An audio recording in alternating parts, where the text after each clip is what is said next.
So the second learning outcome we are going to achieve is we are going to understand what is sustainability and how it relates to human development. I'm giving this story here. You can read in your textbook. So the salmons are going to go back to the freshwater ecosystem to reproduce. And the native people, those smart people, they understand if they overfish and later on they will not have salmons. So they allow a portion of the salmons to swim upstream. So later on they will have enough salmons to fish. So managing natural resources that allow them to be used but not destroyed for future generations is defined as sustainability. So sustainability is we use something, but we make sure they are not depleted for the future generations or even for the current generation. I gave the second example about sustainability. Here also it's in the textbook when this beautiful hall was built with oak beams. The constructor, they are knowledgeable, they know after 500 years those beams will go bad.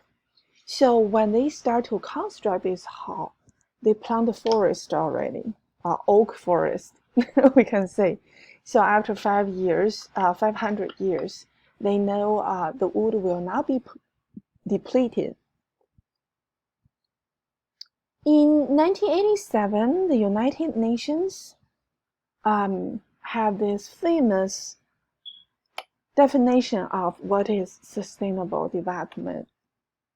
That means a development that meets the needs of the present without compromising the ability of future generations to meet their own needs.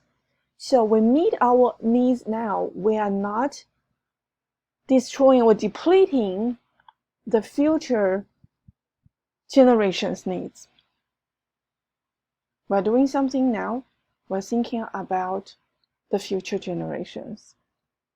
So the key concept is environment, economy, and equality. If you look at the left corner